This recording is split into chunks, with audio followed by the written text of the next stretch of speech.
13 വാക്യങ്ങളുള്ള the love chapter in the Bible, വേദപുസ്തകത്തിലെ സ്നേഹത്തിൻ്റെ അധ്യായമായ കൊരിന്ത്യർക്കെഴുതിയ 1-ാം ലേഖനം 13-ാം അധ്യായത്തിൽ സ്നേഹം എന്താണെന്നും സ്നേഹത്തിൻ്റെ പ്രാധാന്യത എത്രമാത്രമെന്നും വിവരിച്ച ശേഷം അപ്പോസ്തലനായ പൗലോസ് 14-ാം അധ്യായത്തിൻ്റെ പ്രാരംഭ വാക്യത്തിൽ ഇങ്ങനെ പറയുകയാണ്: സ്നേഹം ആചരിപ്പാൻ ഉത്സാഹിപ്പീനെന്ന്.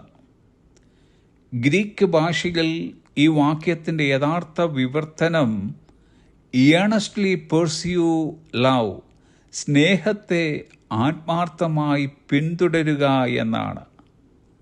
സ്നേഹത്തിൻ്റെ കാര്യത്തിൽ നമുക്കൊരു ആത്മാർത്ഥതയുണ്ടായിരിക്കണം. എന്ന് വെച്ചാൽ കപടതകളില്ലാതെ സത്യസന്ധമായും ഹൃദയപൂർവമായും സ്നേഹിക്കുവാനുള്ള ഒരു ഉത്സാഹം. മനുഷ്യർക്കുള്ള സ്വാഭാവിക സ്നേഹത്തെപ്പറ്റിയല്ല, പകരം ആത്മാവിൻ്റെ ഫലമായ സ്നേഹത്തെപ്പറ്റിയാണ് ഇവിടെ പറയുന്നത്.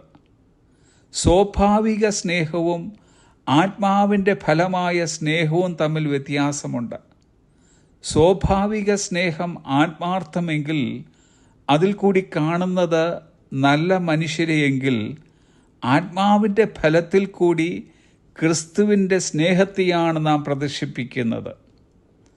ക്രിസ്തുവിശ്വാസികളായ എല്ലാവർക്കും ഈ സ്നേഹം ലഭിച്ചിട്ടുണ്ട്. എന്നാൽ ആത്മാവിൻ്റെ ഫലമായ സ്നേഹത്തോട് നമുക്കൊരു കടപ്പാടുണ്ട്. Love requires commitment, practice and sacrifice. സ്നേഹത്തിന് പ്രതിബദ്ധതയും പരിശീലനവും ത്യാഗവും ആവശ്യമാണ്.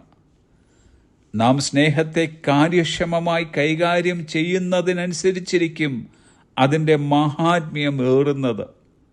ദൈവവുമായും മറ്റുള്ളവരുമായുള്ള ബന്ധങ്ങളിൽ സ്നേഹപൂർവമായ തെരഞ്ഞെടുപ്പുകളും ഇടപെടലുകളും നടത്താൻ ഒരു ക്രിസ്തുവിശ്വാസി എന്ന നിലയ്ക്ക് നാം പരിശ്രമിക്കണം. ഒരു വൈകാരിക വികാരത്തെക്കാൾ കൂടുതലാണ് ആത്മാവിൻ്റെ ഫലമായ സ്നേഹം.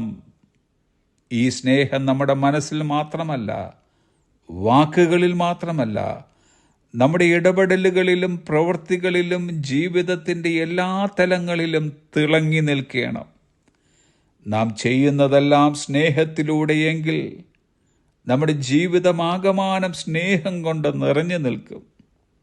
സ്നേഹമില്ലാത്ത ഒരു ഹൃദയം കൊണ്ട് ഒരു കാര്യവും ചിന്തിക്കരുതെന്നും, സ്നേഹമില്ലാത്ത ഒരു കണ്ണുകൊണ്ട് ഒരു കാര്യവും കാണരുതെന്നും, സ്നേഹമില്ലാത്ത ഒരു ചെവി കൊണ്ട് ഒരു കാര്യവും കേൾക്കരുതെന്നും, സ്നേഹമില്ലാത്ത വാക്കുകൾ കൊണ്ട് ഒരു കാര്യവും സംസാരിക്കരുതെന്നും, സ്നേഹമില്ലാത്ത കാലുകൾ കൊണ്ട് ഒരിടത്തും നടക്കരുതെന്നും, സ്നേഹമില്ലാത്ത കൈകൾ കൊണ്ട് ഒരു കാര്യവും ചെയ്യരുതെന്നുമുള്ള ഒരു സ്വർഗീയ തത്വത്തെയാണ് നാം ആത്മാർത്ഥമായി പിന്തുടരേണ്ടിയത്. അങ്ങനെ നാം ചെയ്യുമ്പോൾ സ്നേഹം നമ്മുടെ സ്വഭാവത്തിൻ്റെ ഭാഗമായി മാറുന്നു.